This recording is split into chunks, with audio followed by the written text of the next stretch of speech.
അമ്മേ പരിശുദ്ധ അമ്മേ, അമ്മേ പരിശുദ്ധ ദൈവമാതാവേ, കൃപാസനത്തിലൂടെ ഞങ്ങളുടെ ദേശത്തിനും അമ്മ മധ്യസ്ഥം തേടി തന്ന എല്ലാ അനുഗ്രഹങ്ങൾക്കും കൃപകൾക്കും ഞങ്ങളിപ്പോൾ ഹൃദയം നിറഞ്ഞ നന്ദി പറയുന്നു.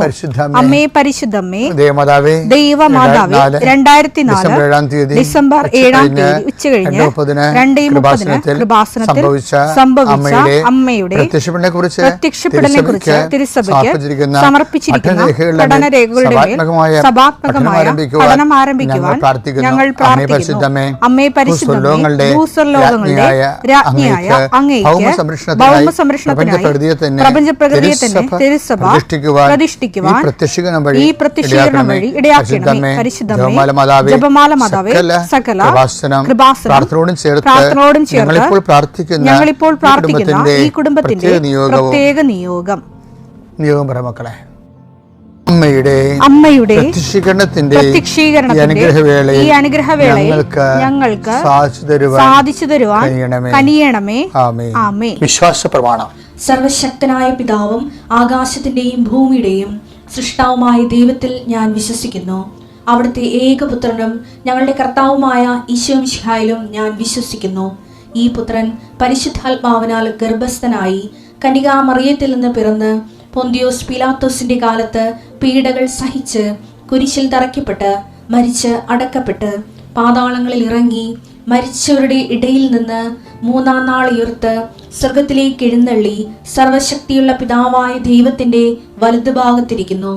അവിടെ നിന്ന് ജീവിക്കുന്നവരെയും മരിച്ചവരെയും വിധിക്കുവാൻ വരുമെന്നും ഞാൻ വിശ്വസിക്കുന്നു. പരിശുദ്ധാത്മാവിലും ഞാൻ വിശ്വസിക്കുന്നു. വിശുദ്ധ കത്തോലിക്കാ സഭയിലും പുണ്യവാന്മാരുടെ ഐക്യത്തിലും പാപങ്ങളുടെ മോചനത്തിലും ശരീരത്തിന്റെ ഉയർപ്പിലും നിത്യമായ ജീവിതത്തിലും ഞാൻ വിശ്വസിക്കുന്നു. ആമേൻ. സുഖസ്ഥനായ ഞങ്ങളുടെ പിതാവേ, അങ്ങയുടെ നാമം പൂജിതമാകണമേ. അങ്ങയുടെ രാജ്യം വരണമേ. അങ്ങയുടെ തിരുമനസ് സ്വർഗത്തിലെ പോലെ ഭൂമിയിലും ആകണമേ. അന്നു വേണ്ടുന്ന ആഹാരം ഇന്ന് ഞങ്ങൾക്ക് തരണമേ. ഞങ്ങളോട് തെറ്റ് ചെയ്യുന്നവരോട് ഞങ്ങൾ ക്ഷമിക്കുന്നത് പോലെ ഞങ്ങളുടെ തെറ്റുകൾ ഞങ്ങളോടും ക്ഷമിക്കണമേ. ഞങ്ങളെ പ്രലോഭനത്തിൽ ഉൾപ്പെടുത്തരുതേ, തിന്മയിൽ ഞങ്ങൾ രക്ഷിക്കണമേ. ആമേൻ. നന്മ നിറഞ്ഞ മറിയമേ, സ്വസ്തി. കർത്താവ് അങ്ങയുടെ കൂടെ സ്ത്രീകളിൽ അങ്ങ് അനുഗ്രഹിക്കപ്പെട്ടവളാകുന്നു. അങ്ങയുടെ ഉദരത്തിൻ ഫലമായി ഈശോ അനുഗ്രഹിക്കപ്പെട്ടവനാകുന്നു. പരിശുദ്ധ മറിയമേ, തമ്പുരാന്റെ അമ്മേ, പാപികളായ ഞങ്ങൾക്ക് വേണ്ടി ഇപ്പോഴും ഞങ്ങളുടെ മരണസമയത്തും തമ്പുരാനോട് അപേക്ഷിക്കണമേ. ആമേൻ. കർത്താവേ, നിന്റെ ഉന്നതമായ നാമത്തിന് സ്തോത്രം ചെയ്യുന്നു. കർത്താവേ, നിന്റെ വിശുദ്ധ പൗരോഹിത്യത്തെ മഹത്വപ്പെടുത്തണമേ. കർത്താവെ, സഭയിലുള്ള സാന്നിധ്യം പ്രകടമാക്കണം. 40 വർഷം അർപ്പിച്ച കൃപാന്റെ യുഗതിയായി കൃപാസ്ഥാനത്താരെ ജീവനോടെ പ്രത്യക്ഷപ്പെട്ട പരിശുദ്ധ അമ്മയുടെ മാധ്യസ്ഥത്തിലെ ഞാൻ അങ്ങയുടെ മക്കൾക്ക് വേണ്ടി പ്രാർത്ഥിക്കുന്നു. അമ്മേ, ഈ പ്രഭാതത്തിൽ എത്രയോ പേരാണ് അമ്മേ ഈ ഒരു പ്രാർത്ഥനയ്ക്ക് വേണ്ടി കൊതിച്ച് കാത്തിരിക്കണത്. അവർക്ക് എവിടെ എന്തെല്ലാമോ കാര്യങ്ങളുണ്ട്. ഇന്ന് അവരുടെ കഴിവിൽ നിൽക്കാത്ത കാര്യങ്ങളുണ്ട്. കർത്താവേ, അങ്ങയുടെ മക്കളുടെ കഴിവിൽ നിൽക്കാത്ത കാര്യങ്ങൾ, ആ കാര്യങ്ങളെ കുറിച്ച് ഓർക്കുമ്പോൾ ഭയവും പേടിയും പ്രയാസവും സങ്കടവും നിരാശയും ഒക്കെ തോന്നുന്ന വിഷയങ്ങൾ, വ്യക്തികൾ, അതെല്ലാം യേശുക്രിസ്തു നാമത്തിൽ ഞാൻ ബന്ധിക്കുന്നു. കർത്താവേ, അങ്ങയുടെ മക്കള് ഇനി സമാധാനത്തിൽ വിട്ടേക്കണമെന്ന് പറഞ്ഞില്ലേ ഈശോ. ഞങ്ങളുടെ ദാസനെ സമാധാനം, എൻ്റെ രക്ഷ ഞാൻ എൻ്റെ കണ്ണുകൊണ്ട് കണ്ടിരിക്കുന്നു. അങ്ങയുടെ ദാസനെ സമാധാനം വിട്ടേക്ക്. സമയം ദീർഘദർശി പറഞ്ഞതുപോലെ അങ്ങയുടെ മക്കൾ ഈ പ്രാർത്ഥനയ്ക്ക് ശേഷം സമാധാനം കണ്ടെത്താൻ ഇടയാക്കണം പ്രാർത്ഥിക്കുന്നു. നിങ്ങളുടെ ജീവിത ചിന്തകള്, നിങ്ങളിന്ന് പോകാനിരിക്കുന്ന ഇടങ്ങള്, സംസാരിക്കുന്ന വ്യക്തികള്, ഒപ്പിടുന്ന പേപ്പറുകള്, എഴുതുന്ന രേഖകള്, എൻ്റെ മക്കള് ജീവിത ഉപായത്തിന് വേണ്ടിയും മേൽഗതിക്ക് വേണ്ടിയും ജോലിക്ക് വേണ്ടിയും ജോലിയുടെ അനുബന്ധ കാര്യങ്ങൾക്ക് വേണ്ടിയും എവിടെയെല്ലാം യാത്ര ചെയ്യുന്നു, ആരോടെല്ലാം സംസാരിക്കുന്നു, ഫോൺ ചെയ്തിട്ട് എന്തെങ്കിലും ഡേറ്റോ കാര്യമോ തീരുമാനമോ വാക്കോ പ്രവൃത്തിയോ തീരുമാനമോ കിട്ടാൻ വേണ്ടി കാത്തിരിക്കുന്നു. അതെല്ലാം മക്കൾക്ക് അനുകൂലമാവുകയും അത് ഈശോയുടെ നാമത്തിൽ ഞാൻ നിങ്ങളെ അനുഗ്രഹിക്കുകയും ചെയ്യുന്നു. എൻ്റെ കർത്താവ്, മനുഷ്യൻ്റെ ഭീഷണി കാരണം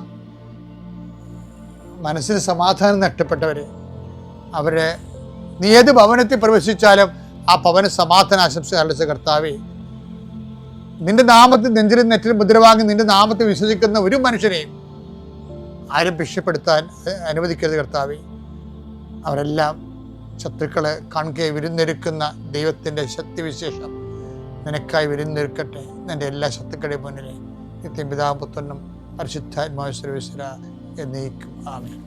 എൻ്റെ പ്രിയപ്പെട്ടവരെ, ബൈബിളിലെ അതിരസകരമായൊരു വാക്കുണ്ട്, ഭയങ്കര പ്രാക്ടിക്കലാണ്. നിങ്ങൾക്ക് കേൾക്കാതെ ഈ പ്രഭാഷകൻ 37 പ്രഭാഷകൻ 37:28. എല്ലാവർക്കും എല്ലാം നന്നല്ല. കേട്ടോ, എങ്ങനെയുണ്ട് പരിപാടി?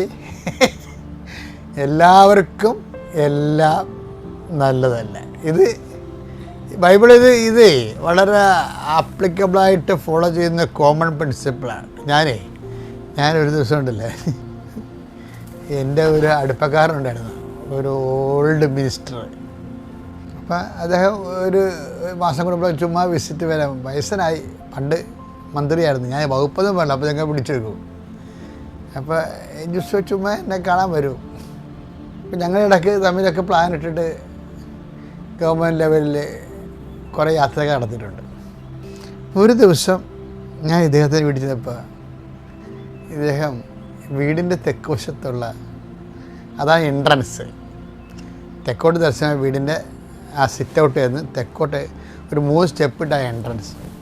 ആ എൻട്രൻസ് കെട്ടി അടക്കണം പുള്ളി. അപ്പോൾ ഞാൻ പറഞ്ഞു, സാറേ എന്നാ പരിപാടിയാണെന്ന് ചോദിച്ചു. എൻ്റെ വെച്ചാൽ ഇവിടെ മുഴുവൻ രോഗമാണ്. ഭാര്യ ഇപ്പം അവിടെ രോഗമായിട്ട് കിടക്കുക, ഇപ്പം മകന് അസുഖം, എനിക്കസുഖം. അപ്പോൾ ഇത് എന്നെക്കുറിച്ച് പറഞ്ഞപ്പോൾ ഈ വിഷയത്തൊക്കെ അറിവുള്ളവർ പറഞ്ഞത്, തെക്കോട്ട് ഇറങ്ങണത് ശരിയല്ല. തെക്കോട്ട് ഇറങ്ങി എപ്പോഴും ഇങ്ങനെ ക്ഷീണവും രോഗവും ചിലപ്പോൾ മരണം വരെ സംഭവിക്കും. അതുകൊണ്ട് അത് കെട്ടിയടച്ചിട്ട് കിഴക്കോട്ട് ഇറങ്ങാൻ പറഞ്ഞു. അപ്പോൾ അദ്ദേഹം എന്നെക്കാലത്ത് പ്രായമുള്ളതുകൊണ്ട് ഞാൻ തർക്കുത്തരത്തിലൊന്നും പോയില്ല. എന്താ വെച്ചാൽ തർക്കുത്തരത്തിലൊരു വകുപ്പോടെ ഉണ്ട്.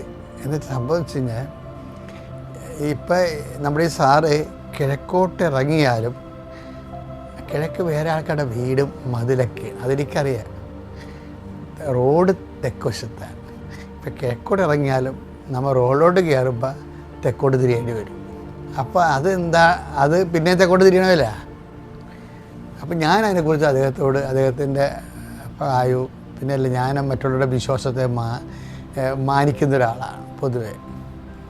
അപ്പോൾ എന്നാലും എൻ്റെ മനസ്സിൽ ഒരു വചനം വന്ന്, എന്താണെന്നറിയാമോ, ഈ ക്രിസ്തുവിൽ വിശ്വസിക്കുന്നവർക്ക് അല്ലെങ്കിൽ ബൈബിളിൽ വിശ്വസിക്കുന്നവരൊക്കെ ഒരു നിലപാടുണ്ട്. നിയമാവർത്തനം 18:14. നീ കീഴടക്കാൻ പോകുന്ന ജനതകൾ ജ്യോത്സ്യരെയും പ്രാശ്നികരെയും ശ്രവിച്ചിരുന്നു. എന്നാൽ നിന്റെ ദൈവമായ കർത്താവ് നിന്നെ അതിനനുവദിച്ചിട്ടില്ല. ആ തെറ്റാണ് ശരിയാണെന്നല്ല ബൈബിൾ പറയണത്. You are not allowed to do so. അതെപ്പോഴും നമ്മൾ ഓർക്കണം. അതായത് നമ്മൾ ക്രിസ്തുവിനെയും ഒരു കൈ പിടിച്ച് പിന്നെ നമ്മുടെ കൂടെ നമ്മുടെ പൊതുസമൂഹത്തിൻ്റെ വിശ്വാസങ്ങളെയും അങ്ങനെ പോകാൻ പറ്റത്തില്ല. ഓരോ വിശ്വാസത്തിനും അതിൻ്റേതായിട്ടുള്ള ഐഡൻറ്റിറ്റികളുണ്ട്. അപ്പോൾ നമ്മൾ തന്നെ തീരുമാനിക്കുക നമ്മൾ എവിടെയാണ് നിൽക്കണമെന്നുള്ളതിനെക്കുറിച്ച് ദൈവത്തിരുസന്നിധിയിൽ വ്യക്തത വരുത്തണം. ഇല്ലാത്തവൻ്റെ ഒരു പ്രാർത്ഥനയ്ക്ക് ഒരു പ്രസക്തിയില്ല. അത് വളരെ ഇങ്ങനെ ഇപ്പോൾ ഈ ദിവസങ്ങളിൽ ഞാൻ ഇത് ടൈം എടുക്കാൻ കാരണം, നിന്നെ അത് തെറ്റോ ശരിയാണെന്നല്ല പ്രശ്നം. അവരുടെ കരുത്ത് കയറാനോ അല്ലെങ്കിൽ അവരെ തിരുത്താനോ മേക്കട്ട് കയറാൻ ചെല്ലാൻ ഒരു കാര്യമില്ല. Let them have their faith. പക്ഷെ നിന്നെ അതിനെ അനുവദിച്ചിട്ടില്ല.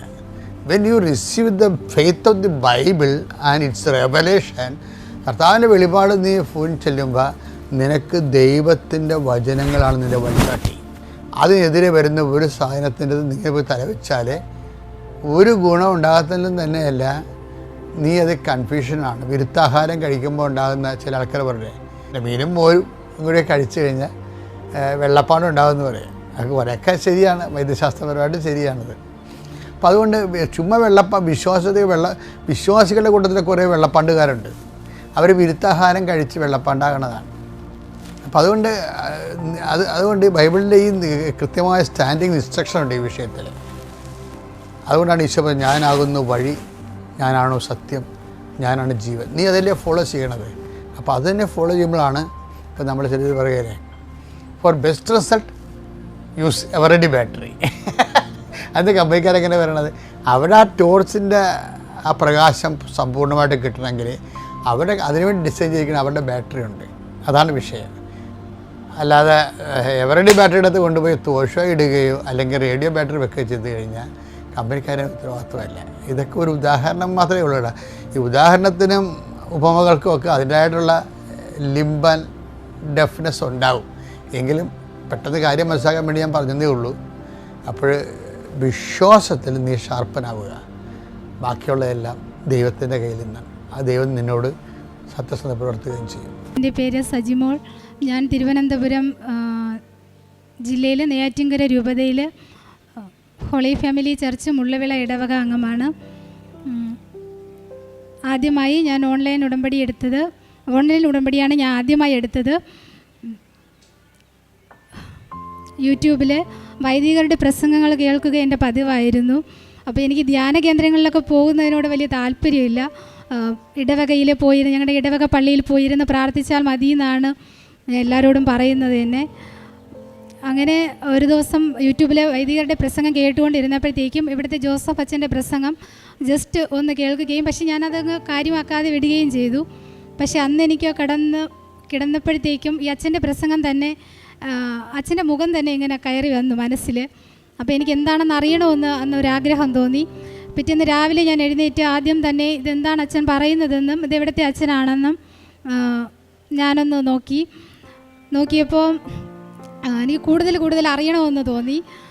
വളരെ എന്നെക്കുറിച്ചാണ് എല്ലാം അച്ഛൻ പറയുന്നതെന്ന് എനിക്ക് തോന്നി. എൻ്റെ സംശയങ്ങൾക്കുള്ള മറുപടികളൊക്കെ ആയിരുന്നു ഞാനന്ന് യൂട്യൂബിൽ കേട്ടുകൊണ്ടിരുന്നത്. അപ്പോഴത്തേക്ക് ഞാൻ ഓൺലൈൻ വഴി സെർച്ച് ചെയ്യാൻ തുടങ്ങി. കൃപാസനം എന്താണെന്നും ഉടമ്പടി എന്താണെന്നും ഒക്കെ ഞാൻ നന്നായിട്ട് നോക്കി. അപ്പോൾ മറ്റ് ധ്യാന കേന്ദ്രങ്ങളിൽ നിന്നും കുറച്ച് വ്യത്യസ്തമായി എനിക്ക് തോന്നി. ഞാൻ എൻ്റെ സഹോദരൻ്റെ വിവാഹം 34 വയസ്സായിട്ടും അവന് നടക്കുന്നില്ലായിരുന്നു. അവൻ എന്ത് വന്നാലും കല്യാണം കഴിക്കില്ലെന്ന് ഉറപ്പിച്ചാണ് അവൻ നടക്കുന്നത്. ഒത്തിരി വൈദികരും സിസ്റ്റേഴ്സും സമൂഹത്തിലെ പ്രമുഖ വ്യക്തികൾ സാധാരണക്കാരൊക്കെ പറഞ്ഞു നോക്കി. പക്ഷേ എന്തായാലും അവൻ വിവാഹം കഴിക്കില്ലെന്ന ഉറച്ച തീരുമാനമായിരുന്നു. അപ്പം ഞാൻ ആദ്യമായിട്ട് എൻ്റെ കാര്യങ്ങളൊന്നും തന്നെ വയ്ക്കാതെ അവൻ്റെ കാര്യമാണ് ഞാൻ ആദ്യം ഉടമ്പടി വെച്ചത്. ജൂൺ 30 ഡേറ്റ് ഇട്ടു. ഓൺലൈൻ ഉടമ്പടിയിലാണ്. ജൂൺ 30 ഡേറ്റ് ഇട്ടു. ജൂൺ 29 ആയപ്പോൾ അവൻ എൻ്റെ ഹസ്ബൻഡിനെ വിളിച്ചിട്ട് പറഞ്ഞു എനിക്ക് ഒരു പെണ്ണ് കാണാൻ പോകണമെന്ന് ഇങ്ങോട്ട് തന്നെ വിളിച്ചിട്ട് പറഞ്ഞു. അത് കഴിഞ്ഞ് എനിക്കിവിടെ വരണമെന്ന് ഭയങ്കര ആഗ്രഹം തോന്നി. അപ്പോൾ ഞാൻ ഇവിടെ വിളിക്കുമ്പോഴെല്ലാം കോവിഡ് കാരണം ഇവിടെ പൂട്ടിയിട്ടുണ്ടായിരുന്നു.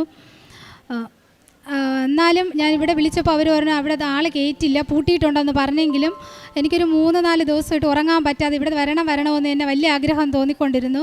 അങ്ങനെ എനിക്ക് സ്വസ്ഥമായിട്ട് ഉറങ്ങാൻ കഴിയാത്തൊരവസ്ഥയിൽ ഞാൻ വീട്ടിൽ ഹസ്ബൻഡിനോട് പറഞ്ഞു ഞങ്ങൾക്ക് ഇവിടെ വന്ന് റോഡിൽ നിന്നിട്ട് ഈ മാതാവിനെ ഒന്ന് കണ്ടിട്ട് പോകാം. മാതാവിനെ റോഡിൽ നിന്നാൽ കാണാൻ പറ്റില്ലെന്ന് എനിക്കറിയില്ലായിരുന്നു.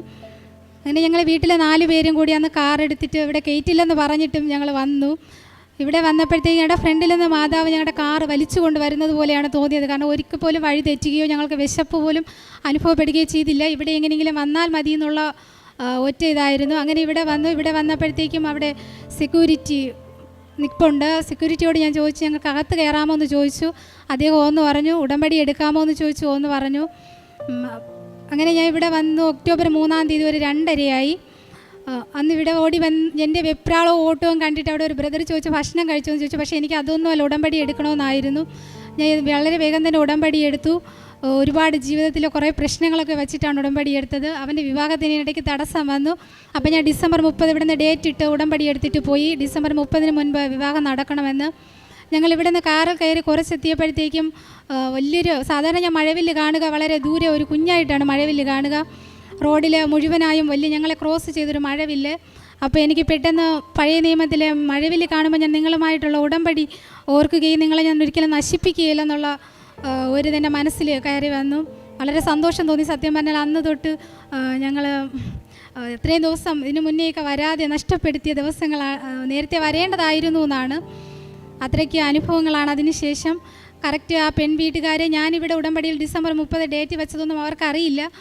എന്നാൽ അവർ ഡേറ്റ് ഇട്ട് കൊണ്ടുവന്ന കറക്റ്റ് ഡിസംബർ 30 തന്നെയായിരുന്നു.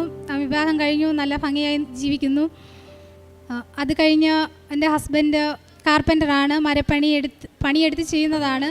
ഇടയ്ക്കിടയ്ക്ക് കാലിൽ ഈ തടി വീണിട്ട് ചെറിയ ഇൻഫെക്ഷൻ വരും. അപ്പോൾ വീട്ടിൽ കുറച്ച് കടബാധ്യതയും പ്രശ്നമൊക്കെ ഉള്ളതുകൊണ്ട് പണിക്ക് പോകാൻ കഴിയാതിരുന്നാൽ വീട്ടിൽ വലിയ പ്രശ്നമാണ്.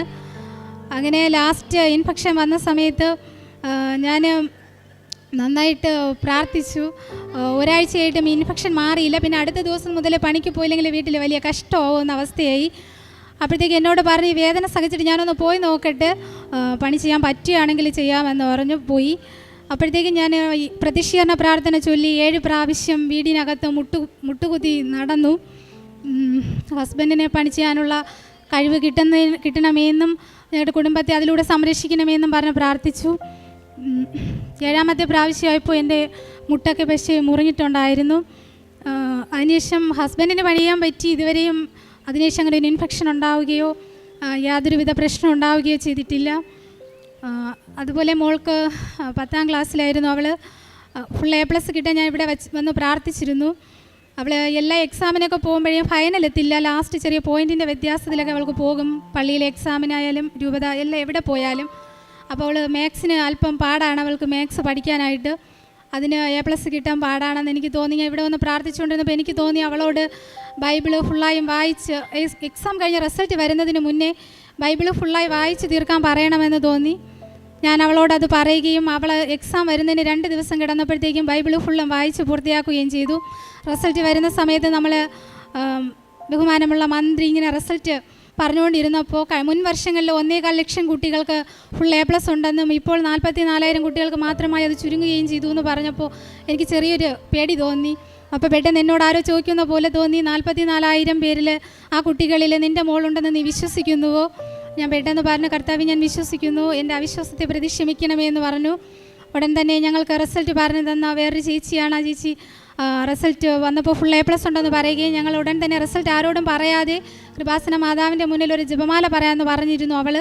അതുപോലെ ഞങ്ങൾ പോയി ഒരു ജപമാല പറഞ്ഞതിന് ശേഷമാണ് റിസൾട്ട് എൻ്റെ ഹസ്ബൻഡിനോട് പോലും വിളിച്ച് പറഞ്ഞത്. അത് കഴിഞ്ഞ് എനിക്ക് പെട്ടെന്ന് ദേഷ്യം വരുന്ന സ്വഭാവമായിരുന്നു. സങ്കടം വരും, ദേഷ്യം വരും. ആരെങ്കിലും പറഞ്ഞാൽ അത് മറക്കാൻ പറ്റില്ല. അതിനെ തന്നെ ഇങ്ങനെ മനസ്സിൽ വെച്ചിട്ട് വീട്ടിൽ എപ്പോഴും ദേഷ്യപ്പെട്ടുകൊണ്ടിരിക്കും. അപ്പം ഞാൻ അതിവിടെ ഉടമ്പടിയിൽ വെച്ചിരുന്നു. എനിക്കിപ്പോൾ ആരെങ്കിലും പറഞ്ഞാലും പറയണേന്നാണ് ഞാൻ പറയുന്നത്. കാരണം അവർ പറഞ്ഞ് വേദനിപ്പിക്കുമ്പോൾ അതിനെക്കാട്ടിലും കൂടുതൽ അനുഗ്രഹമാണ് കിട്ടുന്നത്. അപ്പോൾ പള്ളിയിലായിരുന്നാലും കർത്താവിൻ്റെ നാമത്തിൽ കൂടുതൽ ആരെങ്കിലും എന്തെങ്കിലുമൊക്കെ പറയണേന്നാണ് ഇപ്പോൾ ഞാൻ പ്രാർത്ഥിക്കുന്നത്. എനിക്കതൊന്നും ഫീൽ ചെയ്യാറേ ഇല്ല. ആ സമയം ആ സ്പോട്ടിലൊന്ന് തോന്നും, അത്രയുള്ള. പിന്നെ അത് ഞാൻ ഓർക്കാറ് കൂടിയില്ല. അങ്ങനെ പിന്നെ എനിക്ക് ബൈബിൾ വായിച്ച് ഞാൻ പുറപ്പാട് സംഖ്യ വരെയൊക്കെ എത്തും. അത് കഴിഞ്ഞ് എനിക്ക് റിപ്പീറ്റ് ചെയ്ത് വായിക്കാൻ കഴിയില്ല. അങ്ങനെ സംഖ്യ വരെ ഞാൻ ഒരു 10 പ്രാവശ്യങ്ങൾ വായിച്ചിട്ടുണ്ടാവും. ബൈബിൾ കംപ്ലീറ്റ് ചെയ്യാൻ എനിക്ക് പറ്റിയിട്ടില്ല. ഞാനൊരു കത്തോലിക്ക വിശ്വാസിയായിട്ടാണ് ജനിച്ചത്. പള്ളിയിലെല്ലാം ആക്റ്റീവാണ്. പക്ഷേ എനിക്ക് തന്നെ വളരെ ചമ്മൽ തോന്നും, ഒരു പ്രാവശ്യം പോലും ഞാൻ ബൈബിൾ വായിച്ച് തീർത്തിട്ടില്ലല്ലോ എന്ന്.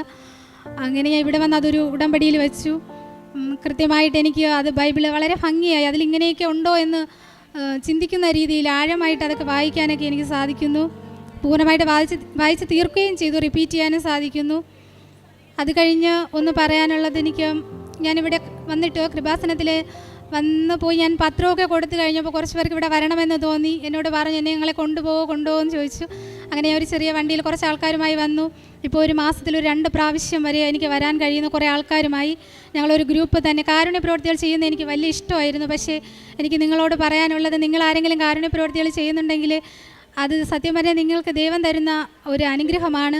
ഞാൻ ഒരുപാട് ആഗ്രഹിച്ചിട്ട് എനിക്ക് ചെയ്യാനൊന്നും കഴിഞ്ഞിരുന്നില്ല. പക്ഷേ ഇവിടെ വന്ന് ഇപ്പോൾ ഒരു ഗ്രൂപ്പ് ഉണ്ടാക്കുകയും ഒത്തിരി അനാഥാലയങ്ങൾ സന്ദർശിക്കാനും ആശുപത്രികൾ സന്ദർശിക്കാനും ഒത്തിരി കുടുംബങ്ങളെ സന്ദർശിക്കാനും ഒക്കെ നമുക്ക് കഴിയുന്നു. അതിനൊക്കെ ലീഡ് ചെയ്യാൻ എന്നെ മാതാവ് ഒരുക്കി. അത് കഴിഞ്ഞ് ഞാനിവിടെ അതുപോലെ ഒരു പ്രാവശ്യം വന്നിട്ട് ഇവിടെ കടയിൽ ചായ കുടിക്കാനായിട്ട് വൈകുന്നേരം പോയപ്പോൾ അവിടെ 3 കുഞ്ഞു കുട്ടികളിരുന്നിട്ട് എന്നോട് ചോദിച്ചു, എൻ്റെ കൂടെയുള്ള കുറച്ച് ആൾക്കാരുണ്ട് എങ്കിലും എൻ്റെ സാരിയുടെ നിറം പറഞ്ഞിട്ട് ആ കുഞ്ഞു മക്കൾ ചോദിക്കുകയാണ്, അത് ടീച്ചറാണോ എന്ന് ചോദിച്ചു. അപ്പം ഞാൻ അപ്പോഴും ടീച്ചറൊന്നും അല്ലായിരുന്നു. എന്നിട്ട് ഞാനിവിടെ വന്ന് മാതാവിനോട് പറഞ്ഞു, എനിക്ക് ഏറ്റവും ഇഷ്ടമുള്ള ജോലിയാണ് അധ്യാപികയാവുക എന്ന് പറഞ്ഞ് ഞാൻ പ്രാർത്ഥിച്ചു. പിറ്റേ മാസം ഞാൻ പുതുക്കിയപ്പോഴത്തേക്കും എൻ്റെ ഒരു ജോലി ഞാൻ വെച്ചു. ഞാനിപ്പോൾ എൻ്റെ വീടിൻ്റെ തൊട്ടടുത്ത് സ്കൂളിൽ ഒട്ടും പ്രതീക്ഷിക്കാതെ തന്നെ അവിടെ ഒരു നഴ്സറിയിൽ അധ്യാപികയായി ജോലി ചെയ്യുന്നു. അടുത്ത ആ കുഞ്ഞുമക്കളെ കണ്ടപ്പോൾ ഞാൻ അധ്യാപികയായി തന്നെ തിരിച്ചു വന്നു. അങ്ങനെ പറഞ്ഞാൽ തീരാത്ത ഒരുപാട് ആ ചിട്ടിയുണ്ട്. കഴിഞ്ഞ മാസം ഞാൻ അച്ഛനെ കാണാനായിട്ട് അവിടെ എഴുതിയിട്ടു. അപ്പോൾ അച്ഛനെ കാണാനായിട്ട് എഴുതിയിട്ടിട്ട് ഇങ്ങനെ വന്നപ്പോൾ ഒരു ബ്രദർ എന്നോട് ചോദിച്ചു, നിനക്ക് കടബാധ്യതയുണ്ടെന്ന് പ്രൂഫ് എന്താണെന്ന് ചോദിച്ചു. അച്ഛനെ കാണിക്കുമ്പോൾ പ്രൂഫ് കാണിക്കണം. അപ്പോഴത്തേക്കും ഞാൻ പറഞ്ഞു, ഞാനാണ് പ്രൂഫ്, എൻ്റെ കയ്യിൽ ഉടമ്പടി ലോക്കറ്റുണ്ട്, മാതാവ് ബാക്കി നോക്കിക്കോളൂ എന്ന് പറഞ്ഞു. ഇവിടെ വന്ന് ഞാൻ മുട്ടിന്മേൽ നിന്നു. അച്ഛൻ ആദ്യമേ പറഞ്ഞു വിശ്വാസ പ്രമാണം പറഞ്ഞുകൊണ്ടിരിക്കാൻ പറഞ്ഞു. എനിക്കാണെങ്കിൽ വിശ്വാസ പ്രമാണം നല്ലോണം കാണാതെ അറിയാം. പക്ഷേ ഇവിടെ വന്ന് മുട്ടുകുത്തി ഇരുന്നിട്ട് എനിക്ക് വിശ്വാസ പ്രമാണം പറയാൻ പറ്റുന്നില്ല. അപ്പം ഞാൻ നോക്കിയപ്പോഴത്തേക്കും ഈയറ്റ് നിൽക്കുന്ന ആളിനോട് അച്ഛൻ പറഞ്ഞു, എനിക്ക് മെസ്സേജൊന്നും കിട്ടുന്നില്ല, പൊയ്ക്കൊള്ളാൻ പറഞ്ഞു. അപ്പം ഞാൻ ഓർത്തു, എന്നോടും അച്ഛൻ ഇങ്ങനെ തന്നെ പറയും, എനിക്കിതിനുള്ള യോഗ്യതയൊന്നും എനിക്കില്ല, എനിക്ക് മെസ്സേജ് എടുക്കാനുള്ള അത്രത്തോളം പ്രാർത്ഥനയോ ചൈതന്യമോ ഒന്നും എനിക്കൊന്നും ഉണ്ടാവില്ല എന്ന് പറഞ്ഞു. വിചാരിച്ച് ഞാൻ പ്രാർത്ഥിച്ചു. പക്ഷേ മുട്ടിന്മേൽ നിന്നു. എന്നെ അടുത്ത് നിന്ന് ഒരു പയ്യനാണെങ്കിൽ അവൻ്റെ കണ്ണിൽ നിന്ന് കണ്ണുനീര് വന്ന് അൾത്താരയിൽ വീണു. അപ്പോഴത്തേക്ക് ഞാൻ മാതാവിനോട് പറഞ്ഞു, മാതാവേ, എനിക്ക് എൻ്റെ പ്രശ്നങ്ങളൊന്നും ഒരു പ്രശ്നമേ അല്ല, അവൻ്റെ പ്രശ്നമൊന്ന് സാധിച്ചു കൊടുക്കണേ എന്ന് പറഞ്ഞു. പ്രാർത്ഥിച്ചുകൊണ്ടേയിരുന്നു. എല്ലാവരുടെ അടുത്തെത്തുമ്പോഴത്തേക്കും അച്ഛൻ ഈ ക്രൂശിത രൂപം അടുത്ത് നിൽക്കുന്ന വ്യക്തിയുടെ കയ്യിൽ നിന്ന് വാങ്ങി അടുത്ത ആളിന് കൊടുക്കും. പക്ഷേ എൻ്റെ അടുത്ത്, ആ പയ്യൻ്റെ അടുത്ത് വരെ അച്ഛൻ കൊടുത്തു. അടുത്ത് എൻ്റെ കയ്യിൽ ഞാനാണെങ്കിൽ വിശ്വാസ പ്രമാണം പറയാൻ പറ്റാത്തത് കൊണ്ട് ദാവീദിൻ്റെ പുത്രനായ ഈശോയെ, പാപിയായി എൻ്റെ മേൽ കരുണയായിരിക്കണമേ എന്ന് പറഞ്ഞ് പ്രാർത്ഥിച്ചുകൊണ്ടേയിരുന്നു. എനിക്ക് ഒട്ടും തന്നെ ഒരു വാക്ക് പോലും, വിശ്വാസ പ്രമാണത്തിൻ്റെ ഒരു വാക്ക് പോലും തന്നെ പറയാൻ പറ്റുന്നില്ല. എന്നെ അടുത്തെത്തിയപ്പോൾ ആ പയ്യൻ്റെ കയ്യിൽ നിന്ന് കുരിശ് വാങ്ങി എനിക്ക് അച്ഛൻ തന്നില്ല, അൾത്താരെ കൊണ്ടുവച്ചു. അപ്പോൾ എനിക്ക് ശരിക്കും തോന്നി എനിക്ക് ആ കുരിശെടുക്കാനുള്ള യോഗ്യതയൊന്നും ഇല്ലെന്ന് തോന്നി. എനിക്ക് ഏറ്റവും വിശുദ്ധിയായിട്ട് ജീവിക്കണമെന്ന്, അതിനുവേണ്ടി അച്ഛൻ പ്രാർത്ഥിക്കണമെന്ന് പറയണമെന്നുണ്ട്. അച്ഛൻ അടുത്തെത്തിയപ്പോൾ ഞാൻ മുട്ടിന്മേൽ നിന്നിട്ട് എനിക്ക് അച്ഛൻ വിശുദ്ധിയിൽ ജീവിക്കണം, എൻ്റെ കടബാധ്യതയൊന്നും അച്ഛനോട് പറയുന്നില്ല. പക്ഷേ അച്ഛനത് കേട്ടോന്നറിയില്ല. ഞാൻ നേരെ എന്നോട് എണീക്കാൻ പറഞ്ഞു. എണീറ്റപ്പോൾ അച്ഛൻ പറഞ്ഞു, ഈ കടം തീർക്കാനായിട്ട് എന്തെങ്കിലും നിൻ്റെ കയ്യിലുണ്ടോ എന്ന് ചോദിച്ചു. ഞാൻ പറഞ്ഞു, ഒന്നും തന്നെ ഇല്ലെന്ന് പറഞ്ഞു. അപ്പോൾ അച്ഛൻ എനിക്ക് വേണ്ടി പ്രാർത്ഥിച്ചു. അപ്പോഴും എന്നോട് പറഞ്ഞ് വിശ്വാസ പ്രമാണം പറയാൻ പറഞ്ഞു. അപ്പോഴും എനിക്ക് വിശ്വാസ പ്രമാണം പറയാൻ പറ്റുന്നില്ല. അപ്പോഴും ഞാൻ ദാവീദിൻ്റെ പുത്രനായ ഈശോയെ, പാപിയായി എൻ്റെ മേൽ കരുണയായിരിക്കണേന്ന് പറഞ്ഞു. ഉടമ്പടി ലോക്കറ്റ് വെച്ചിട്ട് മാതാവിനോട് പറഞ്ഞു, മാതാവി, അച്ഛന് അറിയേണ്ടതല്ല, നീ തന്നെ പറഞ്ഞു കൊടുക്കണേ എന്ന് പറഞ്ഞു. അച്ഛൻ എന്നോട് പ്രൂഫോ മറ്റു കാര്യങ്ങളൊന്നും തന്നെ ചോദിച്ചില്ല. അച്ഛനടുത്ത് മാതാവിനോടത്ത് പോയി പ്രാർത്ഥിച്ചിട്ട് വന്നിട്ട് ഒരു ലോക്കറ്റ് എടുത്ത് പ്രാർത്ഥിച്ച് എൻ്റെ കയ്യിൽ തന്നു. തരാൻ വേണ്ടി കൈ തുറന്നപ്പോഴത്തേക്കും എൻ്റെ കയ്യിൽ ഉടമ്പടി ലോക്കറ്റുണ്ട്. അച്ഛൻ അപ്പോൾ പറഞ്ഞു, നീ പോകുമ്പോൾ ഇപ്പോൾ തന്ന ലോക്കറ്റ് കൊണ്ടുപോകണമെന്ന് പറഞ്ഞു. പക്ഷേ എവിടെ പോകണം, എന്ത് ചെയ്യണമെന്ന് എനിക്കറിയില്ല. ഞാൻ ആ ലോക്കറ്റ് കൊണ്ട് വെളിയിലിറങ്ങി. എല്ലാവരും എന്നോട് ചോദിച്ചു, എന്താണ് അച്ഛൻ പറഞ്ഞു? അവൻ ഈ ലോക്കറ്റ് കൊണ്ടുപോകാൻ എവിടെയാണ് പോകേണ്ടത്? അപ്പോൾ ഞാൻ പറഞ്ഞു, അത് മാതാവ് എനിക്ക് കാണിച്ചു തരുമെന്ന് പറഞ്ഞു. ബാങ്കിൽ ഒരു 2.5 ലക്ഷം രൂപയുടെ ചിട്ടി ഉണ്ടായിരുന്നു. അപ്പോൾ അതിനവർക്ക് സാലറി സർട്ടിഫിക്കറ്റ് കൊടുക്കണമായിരുന്നു. ഞാൻ എൻ്റെ ഫ്രണ്ട്സിനോട്, ജോലിയുള്ളവരോടൊക്കെ ചോദിച്ചിരുന്നു. പക്ഷേ ആരും തന്നെ തരാൻ തയ്യാറല്ല. ഞാനത് ഉപേക്ഷിച്ചതായിരുന്നു. എന്തെങ്കിലും കിട്ടുമ്പോൾ വാങ്ങാൻ, ഇനി ആരുടെയും മുന്നിൽ പോയി ചോദിക്കുന്നില്ലെന്ന് പറഞ്ഞ് വിട്ടതായിരുന്നു. അച്ഛൻ ഇവിടെ നിന്ന് പ്രാർത്ഥിച്ചാൽ വീട്ടിൽ പോയി പിറ്റേന്ന് തന്നെ ആ ബാങ്കിൽ അവർ എന്നെ വിളിച്ചു. ആ ചിട്ടി എനിക്ക് ഈ മാസം പിടിച്ച് തരാമെന്നും യാതൊരു പ്രൂഫും വേണ്ടെന്നും അവർ പറഞ്ഞു. അങ്ങനെ എനിക്ക് ആ ചിട്ടി കിട്ടി. ഇങ്ങനെ പറഞ്ഞാൽ ഇനി ഒരുപാടുണ്ട്. ഒരു സമയത്തിൻ്റെ കുറവുകൊണ്ടാണ് ഞാൻ കുറച്ചൊക്കെ പറഞ്ഞ് നിർത്തുന്നത്.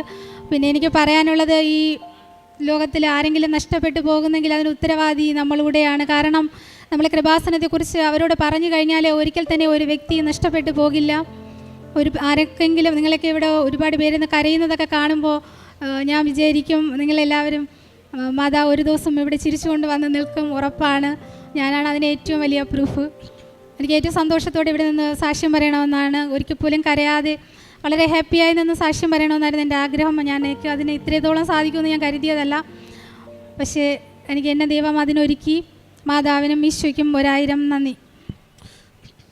മരിയൻ ഉടമ്പടി പ്രാർത്ഥനയിലൂടെ ദൈവത്തിൻ്റെ സാന്നിധ്യവും പരിശുദ്ധ അമ്മയുടെ മാധ്യസ്ഥമൊക്കെ അനുഭവിക്കുവാൻ സജിമോൾക്ക് സാധിച്ചു. സജിമോൾ മുമ്പും പ്രാർത്ഥിക്കുന്ന, അതേപോലെ തന്നെ യൂട്യൂബിലൂടെയൊക്കെ പ്രസംഗങ്ങൾ, വചനപ്രസംഗങ്ങൾ കേൾക്കുന്ന മകളാണ്. ആ സമയത്ത് കൃപാസനത്തിൽ നിന്നുള്ള ആ ആരാധന, ചൊവ്വാഴ്ചകളിലുള്ള മരിയൻ ഉടമ്പടി ധ്യാനം കൂടി കഴിഞ്ഞ് കഴിഞ്ഞപ്പോൾ ഇവിടെ വരണമെന്ന് തോന്നി. അങ്ങനെ ഇവിടെ വന്നു പരിശുദ്ധ അമ്മയുടെ മാധ്യസ്ഥത്തിൽ ഉടമ്പടി ചെയ്ത് പ്രാർത്ഥിച്ചു. അപ്പോൾ വലിയൊരു കാര്യമാണ് നടന്നു കിട്ടിയത്. അതായത് സഹോദരൻ്റെ വിവാഹം. സഹോദരനോട് എത്ര പറഞ്ഞാലും വിവാഹത്തിനെക്കുറിച്ച് ചിന്തിക്കുവാൻ, ആലോചിക്കുവാൻ പോലും താല്പര്യമില്ല. ഉടമ്പടി ചെയ്ത് കഴിഞ്ഞപ്പോൾ സംഭവിക്കുന്നത്, സഹോദരൻ്റെ മനസ്സ് മാറുന്നു. ഒരാൾക്ക് മറ്റൊരാളുടെ മനസ്സ് മാറ്റുവാൻ സാധ്യമല്ല. എന്നാൽ ഇവിടെ പരിശുദ്ധ അമ്മ ഈ സജിമോളുടെ സഹോദരൻ്റെ മനസ്സ് മാറ്റി. സഹോദരൻ തന്നെയാണ് പിന്നീട് ഇങ്ങോട്ട് പറയുന്നത് പെണ്ണ് കാണാൻ പോകാം എന്നുള്ളത്. പിന്നെ ഹസ്ബൻഡിൻ്റെ കാര്യം പറഞ്ഞു, മുട്ടിൻ്റെ വേദന. അത് പ്രായശ്ചിത്തം പോലെ, പരിഹാരം പോലെ മുട്ടിലെഴിഞ്ഞുകൊണ്ടാണ് ഓരോ മുറിയിലും ചെന്ന് പ്രാർത്ഥിക്കുന്നത്. പരിശുദ്ധ അമ്മയിൽ ആശ്രയം വെച്ചു മുട്ടിപ്പായിട്ട് പ്രാർത്ഥിച്ചു. അതോടൊപ്പം തന്നെ ആത്മീയമായിട്ടുള്ള കൃപകൾ, കാരുണ്യ പ്രവൃത്തി ചെയ്യാൻ, ബൈബിൾ വായിക്കാനൊക്കെ ദൈവം സമൃദ്ധമായിട്ട് അനുഗ്രഹിച്ചു. പരിശുദ്ധ അമ്മയുടെ മാധ്യസ്ഥം സ്വർഗം ഒരിക്കലും തിരസ്കരിക്കാത്ത മാധ്യസ്ഥമാണ്. കുരിശൻ ചവിട്ടിൽ വെച്ച് ഈശോ പറഞ്ഞു, ഇതാ നിൻ്റെ അമ്മ. അവിടെ യോഹന്നാൻ നമ്മുടെ എല്ലാവരുടെയും പ്രതിനിധിയായി നിൽക്കുകയാണ്. പരിശുദ്ധ അമ്മയെ നമുക്ക് എല്ലാവർക്കും നൽകിയിരിക്കുകയാണ്. സമയമുള്ളിടത്തോളം കാലം പരിശുദ്ധ അമ്മയും നമ്മോടുകൂടി ഉണ്ടായിരിക്കും. നമ്മുടെ ജീവിതത്തിലെ ഈ ചെറിയ സമയ കാലഘട്ടങ്ങളിലുള്ള എല്ലാം പരിശുദ്ധ അമ്മ നമ്മുടെ വിഷയങ്ങളിൽ ഇടപെട്ട് ഈശോയെ ഇടപെടുത്തിക്കൊണ്ട് സഹായിക്കുകയാണ്. പരിശുദ്ധ അമ്മ വഴി ഈ കുടുംബത്തിൽ ലഭിച്ച അനുഗ്രഹങ്ങൾക്ക് കൈയൊടിച്ച് ദൈവത്തെ മഹത്വപ്പെടുത്താം. യേശുവേ നന്ദി, യേശുവേ സ്തോത്രം, യേശുവേ ആരാധന.